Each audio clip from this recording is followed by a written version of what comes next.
నమస్తే welcome to Four Sides TV. Gruhalakshmi పథకంలో భాగంగా ప్రభుత్వం 200 యూనిట్ల లోపు విద్యుత్ వినియోగం ఉన్నవారికి ఉచిత విద్యుత్తును ప్రకటించింది. దీనిపై విద్యుత్ శాఖ అధికారులు గ్రామ స్థాయిలో వివరాలు సేకరిస్తున్నారు. ఇప్పటికే ఉచిత విద్యుత్తుకు సంబంధించి వినియోగదారులకు అవగాహన కల్పిస్తూ జిల్లా వ్యాప్తంగా వివరాల సేకరణ దాదాపు పూర్తయిందని నిజామాబాద్ జిల్లా సూపరింటెండెంట్ ఇంజనీర్ రవీందర్ అన్నారు. నిజామాబాద్ జిల్లాలో దాదాపు 90% మంది వినియోగదారులు గృహజ్యోతి పథకానికి అర్హులుగా ఉన్నారంటున్న నిజామాబాద్ ఎస్సీ రవీందర్తో మా ప్రతినిధి శ్రీనివాస్ ఫేస్ టు ఫేస్. 6 గ్యారంటీల పథకాల అమల్లో భాగంగా ఇప్పటికే కాంగ్రెస్ పార్టీ 2 పథకాలను అయితే అమలు చేసింది. ఇప్పుడు తాజాగా గృహలక్ష్మి పేరుతో 200 యూనిట్ల వరకు ఉన్న వాళ్ళ ఏదైతే కాల్చే వాళ్ళు ఉంటారో వినియోగదారులకు వీళ్ళందరికీ కూడా ఇప్పటికే త్వరలో కూడా వాళ్ళందరికీ తీపి కబురు అందించే విధంగా ఏర్పాటు చేస్తున్నారు. దీనికి ట్రాన్స్ఫర్ సంబంధించినటువంటి అధికారులు ఇప్పటికే క్షేత్రస్థాయిలో వివిధ వివరాలను సేకరిస్తూ కూడా నిమగ్నమైన పనిలో ఉన్నారు. మాట్లాడదాం ఎక్కడ వరకు వచ్చింది, ఆ వివరాలు ఏంటి, ఎవరికి ఫ్రీ ఉండబోతుంది తదితర అంశాలపైన మాట్లాడడానికి మనకి నిజామాబాద్ ఎస్సీ రవీందర్ గారు ఉన్నారు. వాళ్ళతో మాట్లాడే ప్రయత్నం చేద్దాం. సార్ చెప్పండి సార్, ఇప్పుడు ప్రస్తుతం గృహజ్యోతి కూడా అమల్లోకి తీసుకొచ్చే విధంగా అయితే అన్ని ఏర్పాట్లు చేస్తుంది ప్రభుత్వం. మీకు సంబంధించినటువంటి ఆదేశాలు జారీ చేసింది. మీరు ఆ పనిలో ఇప్పటివరకు ఎక్కడ అంటే ఏ స్థాయి వరకు వెళ్ళారు? తెలంగాణ ప్రభుత్వం యొక్క 6 గ్యారంటీల పథకాల్లో ఒకటి గృహజ్యోతి. అంటే ప్రతి ఇంటికి 200 యూనిట్లు ఫ్రీ అనే ఒక పథకాన్ని చేపట్టబోతున్నారు. అయితే 1 వీక్ క్రితం మా ఎనర్జీ సెక్రటరీ గారు ఒక వీడియో కాన్ఫరెన్స్ తీసుకొని గవర్నమెంటు గృహజ్యోతి పథకాన్ని అమలు చేస్తుంది, త్వరలోనే అమలు చేయబోతుంది కాబట్టి దానికి సంబంధించిన డాటా అంతా క్షేత్రస్థాయిలో తిరిగి ఎవరి వద్ద రేషన్ కార్డు ఉందో, ఎవరి వద్ద ఆ సర్వీసులన్నీ కూడా రేషన్ కార్డ్సు, తర్వాత ఆధార్ కార్డ్సు, ప్రజాపాలనలో ఇచ్చిన అప్లికేషన్ నంబరు, తర్వాత వారి యొక్క మొబైల్ నంబర్ అన్నీ సేకరించాలని మాకు ఆదేశించమైంది. అప్పటి నుండి మేము ఇప్పటి వరకు సుమారుగా 2,87,000 కన్జ్యూమర్ల ఇంటికి వెళ్ళి వారి యొక్క ఫుడ్ సెక్యూరిటీ కార్డు, ఆహార భద్రత కార్డు, అదే రేషన్ కార్డు, తర్వాత ప్రజాపాలన అప్లికేషన్సు, తర్వాత Aadhaar number, mobile number collect చేయడం జరిగింది. అయితే దీని విషయంలో మీకు ఒకటి అంటే చెప్పేది ఏంటంటే, దీని విషయంలో ఇంకా గవర్నమెంటలీ ఎలాంటి జీవో కానీ ఎలాంటి ఆర్డర్స్ రాలే మనకి. అంటే ఇంకా 1 మంత్ తర్వాత ఇస్తారా లేకపోతే ఇంకా 15 రోజుల తర్వాత ఇస్తారా అనేది మనకేం క్లియర్గా లేదు. కానీ ఆ లోపే గవర్నమెంట్ ఏ డేట్ నుంచి డిక్లేర్ చేసిందో ఆ డేట్ నుంచి మనం ఫ్రీ ఇచ్చేందుకు వాళ్ళు ఇచ్చిన విధి విధానాల ప్రకారం అంత డాటా కలెక్ట్ చేసుకొని మనం రెడీగా ఉండేందుకని మనం చేస్తున్నాం. మనం నిజామాబాద్ జిల్లాలో 51 సెక్షన్లు ఉన్నాయి. 50 సెక్షన్లు ఉన్న అందరూ క్షేత్రస్థాయి సిబ్బంది వారి విలేజ్లోకి వెళ్ళి ముందు విరివిగా పబ్లిసిటీ చేసి ఒక గ్రామ పంచాయతీలో కూర్చుంటే కన్జ్యూమర్లంతా వాళ్ళ యొక్క కరెంట్ బిల్లు, తర్వాత రేషన్ కార్డు పట్టుకొని వస్తే దానిలో అన్నీ మేము ఫీడ్ చేసుకుంటున్నాం. దీనికి చివరి డేటు అంటూ ఏమి లేదు. ప్రతి సర్వీస్ యొక్క డాటా ఫీడ్ చేసేంత వరకు మనం చేస్తూనే ఉంటాం, అది ఎంత టైం అన్నా కానీ.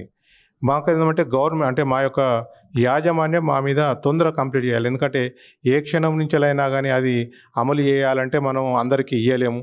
కొందరు అర్హులైన వినియోగదారులకు మనం ఇవ్వలేము కాబట్టి తొందరగా దాన్ని వీలైనంత తొందరగా కంప్లీట్ చేయాలనే ఉద్దేశంతో ఇంకా ఎక్కువ బ్యాచ్లను ఎంగేజ్ చేసుకుంటూ మనం ఈ 18వ తేదీలోపు పూర్తి చేయాలని లక్ష్యాన్ని నిర్ధారణ చేసుకున్నాం. అయితే దీంట్లో ఎవరు కూడా అంటే మా ఇంటికి రాలేదు అని అనుకోవద్దు.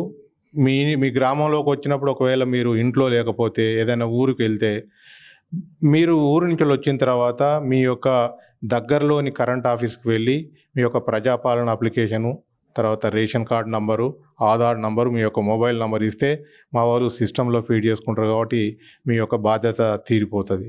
సో వినియోగదారులు ఎలాంటి ఆందోళన చెందాల్సిన అవసరం లేదు. అర్హులైన ప్రతి వినియోగదారులకి 200 యూనిట్లు అనేది తప్పనిసరిగా ఇస్తాం.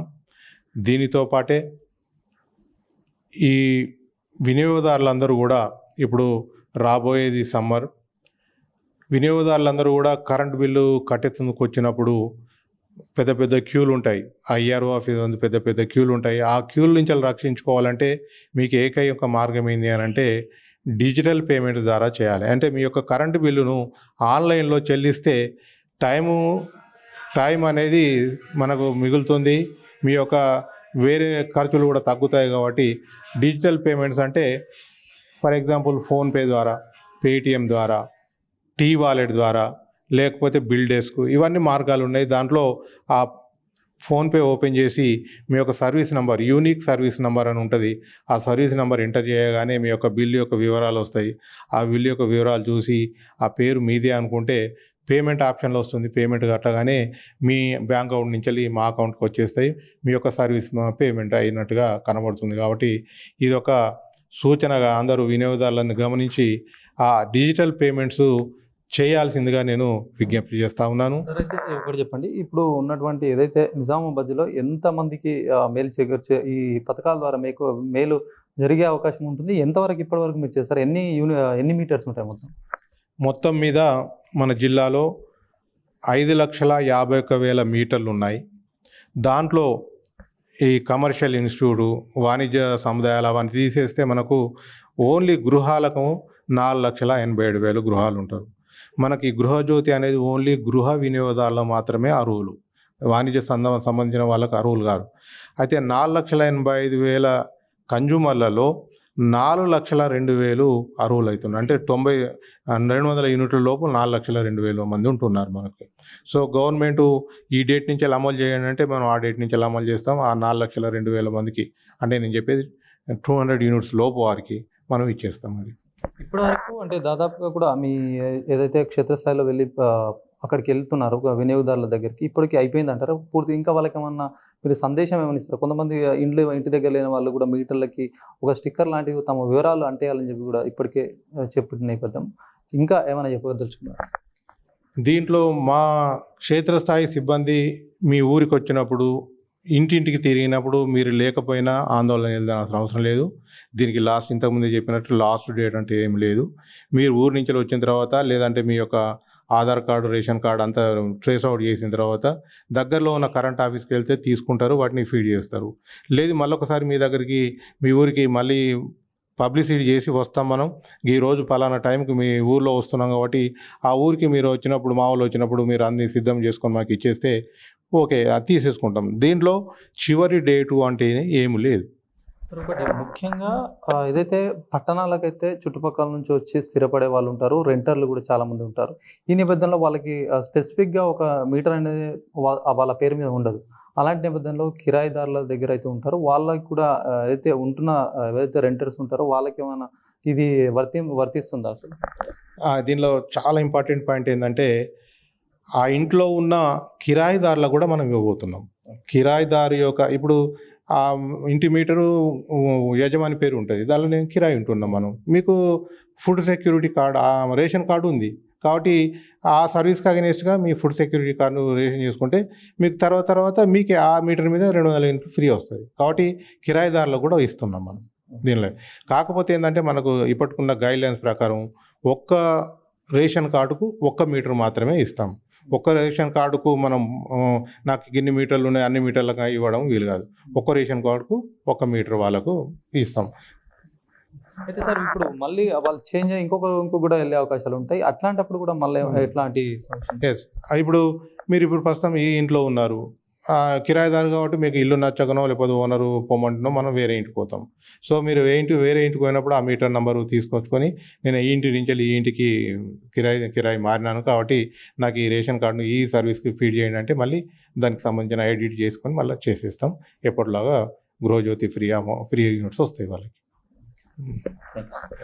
ఇది మొత్తానికి కూడా గృహజ్యోతికి సంబంధించి కూడా చాలామందికి చాలా డౌట్స్ ఉన్నాయి. ఈ డౌట్స్ అన్ని క్లారిఫై చేయడానికి నిజామాబాద్ ఎస్సీ రవీందర్ గారితో మనం ఇప్పటివరకు మాట్లాడాం. అయితే ఏదేమైనప్పటికీ కూడా ప్రభుత్వ ఆదేశానుసారం కూడా మేము ఇప్పటికే అన్ని ఏర్పాట్లు కూడా, అంటే గ్రౌండ్ లెవెల్ అన్ని వివరాలు కూడా సేకరించాము. ఎప్పుడైతే ఇంప్లిమెంట్ చేస్తారో అప్పుడు అన్ని కూడా వాళ్ళకి ఇచ్చేందుకు సిద్ధంగా ఉన్నాము అని చెప్తున్నారు. 200 యూనిట్ల లోపున్న ప్రతి ఒక్కరు కూడా అర్హులుగా భావించి అయితే కాంగ్రెస్ ప్రభుత్వం చెప్పిన నేపథ్యంలో కూడా ఇప్పటికే అన్ని ఏర్పాట్లు పూర్తి చేశామని ఎస్సీ రవీందర్ చెప్తున్న పరిస్థితి. ఇది నిజామాబాద్కి సంబంధించిన తాజా పరిస్థితి. కెమెరామెన్ సందీప్తో శ్రీనివాస్, 4 Sides TV, నిజామాబాద్.